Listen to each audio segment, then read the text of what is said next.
Banjir terjadi hampir di seluruh wilayah Jakarta. Hingga Rabu siang, genangan air masih terlihat menggenangi sejumlah wilayah di Jakarta Utara, Jakarta Barat, dan Jakarta Timur.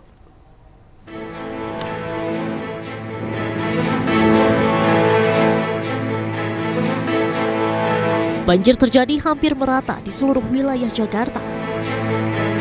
Di kawasan Kelapa Gading, Jakarta Utara, banjir membuat akses Jalan Boulevard Raya Kelapa Gading tidak bisa dilewati oleh kendaraan. Sejumlah pemotor yang nekat melintasi banjir mengalami mati mesin.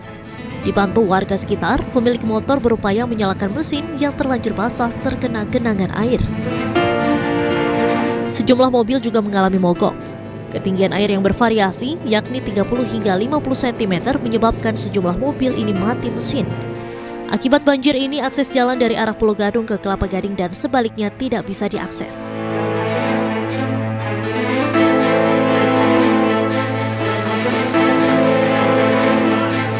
Banjir juga merendam ratusan rumah di kawasan Rawat Ratai, Kecamatan Cakung, Jakarta Timur, Selasa pagi.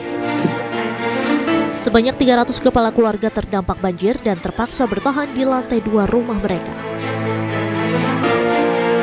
Sejumlah warga juga mengevakuasi kendaraan miliknya ke tempat yang lebih tinggi agar tidak terendam banjir. Banjir hingga setinggi 1 meter ini membuat sebagian warga memilih beraktivitas menggunakan perahu karet.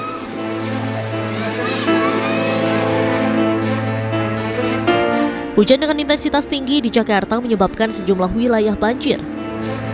Salah satunya di Jalan Raya Grogol, tepatnya di Jalan Satria Raya, Jakarta Barat.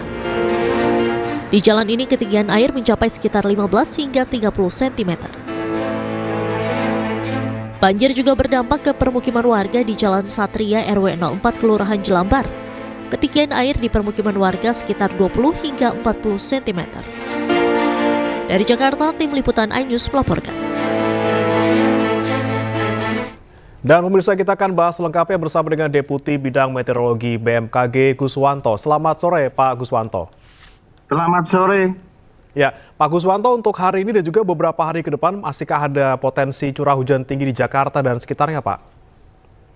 Kalau menurut perakiraan BMKG ini masih terjadi, cuma intensitasnya sudah mulai bergerak ke Jawa Tengah dan Jawa Timur, termasuk juga di NTT. Sedangkan di Jabodetabek ini terutama yang di sisi selatan, ya ini masih memiliki potensi. Oke, kalau yang paling tinggi, kira-kira curah hujan yang terjadi di Jakarta sebelah mana, Pak? Kalau kita lihat dari kondisi yang kemarin, yang tertinggi itu adalah terletak di wilayah Jakarta Barat yang berbatasan dengan Tangerang, ya, di mana curah hujan yang semalam itu sampai 255 mm per hari yang terjadi di Stasiun Meteorologi Cengkareng, Soekarno-Hatta. Oke, tapi sampai kapan kira-kira, Pak? Apakah masih sampai 2 hari ke depan? Ya, kalau kita lihat prediksi untuk Jabodetabek ini akan menurun tanggal 30, 31 sudah mulai menurun. Namun untuk Jawa Tengah, Jawa Timur kemudian masih meningkat. Kira-kira seperti itu. Oke, dari baik. Perkiraan. Baik, kemudian dengan misalnya kita lihat memang tidak terlalu lebih tinggi curah hujan untuk beberapa hari ke depan, tapi apakah perlu dilakukan rekayasa cuaca, Pak, untuk wilayah Jakarta dan sekitarnya? Nah, untuk wilayah Jakarta dan sekitarnya, barangkali yang sudah saat ini kita lakukan, modifikasi cuaca dilakukan di Kalimantan Barat, Kalimantan Selatan, dan Jawa Tengah. Saat ini sedang dilakukan. Nah, terkait yang terjadi semalam, itu sebenarnya adalah fenomena monsun yang begitu masuk, tidak ada halangan dari Borneo Vortex, sehingga sampai wilayah ke Jakarta. Artinya kan saat ini biasanya itu kalau monsun Asia sedang lebat atau sedang masif, ataupun kita lihat biasanya muncul Borneo Vortex sebagai penghalang. Nah, pada 2 hari belakangan ini Borneo Vortex itu tidak ada, dan itu dari indeks CEN-nya pun, cross equatorial northeast short-nya ini juga meningkat sehingga tidak tanpa halangan. Kita ketahui, Mas, pada waktu tanggal kemarin, ya, tanggal 28, 29, ya, itu kecepatan angin itu sampai di Natuna itu sekitar 40-an, 40 knot, dan itu sampai masuk ke wilayah Lampung itu masih 30-an, sehingga inilah yang menyebabkan kemarin hujan cukup intensitas cukup panjang durasinya ya, kalau kita lihat itu. Oke. Tapi kalau untuk beberapa hari ke depan Pak, masihkah ada misalnya peringatan adanya potensi bencana hidrometeorologi seperti banjir misalnya Pak? Kalau untuk wilayah Indonesia masih banyak ya, di wilayah-wilayah Indonesia kita lihat ya, karena puncak musim hujan ini masih terjadi, diprediksi oleh BMKG terjadi masih di bulan Januari dan Februari. Itu terjadi di Lampung, kemudian Jawa bagian utara, kemudian ada di Bali, Nusa Tenggara Barat, Nusa Tenggara Timur, serta ada di Kalimantan Timur dan sebagian di Sulawesi.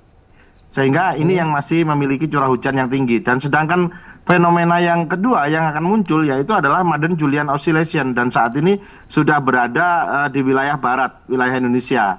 Dan ini akan bergeser nanti menuju wilayah tengah. Kira-kira itu, Bung. Tapi kalau untuk wilayah Jakarta sendiri, ini cenderung relatif lebih aman kira-kira Pak?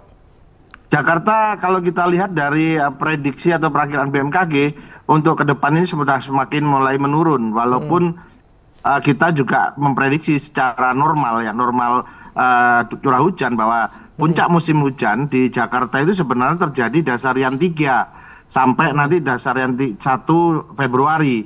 Namun kan sepertinya sudah terjadi tadi malam kalau saya melihatnya, yang jumlah curah hujannya mencapai 255, dan itu juga merata di Jakarta Barat yang berbatasan dengan Tangerang.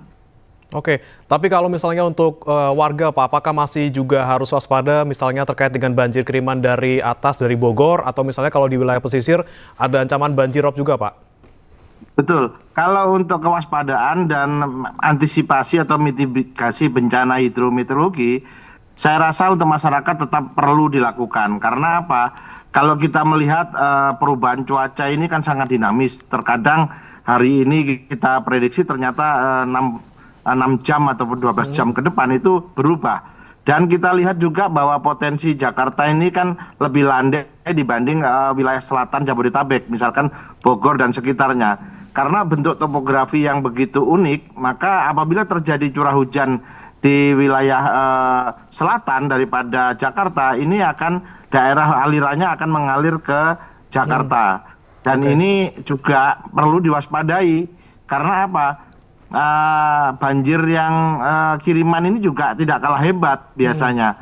Dia lebih tinggi juga dibanding kalau itu daerah Jakarta sendiri yang menjadi sentra pada curah hujannya. Oke, baik. Jadi walaupun curah hujan sudah mulai menurun intensitasnya, tapi tetap harus waspada dengan banjir kiriman ya Pak ya. Baik, terima kasih Pak Guswanto, Deputi Bidang Meteorologi BMKG sudah bergabung bersama kami di Ayu Sore. Selamat sore Pak. Terima kasih, selamat sore.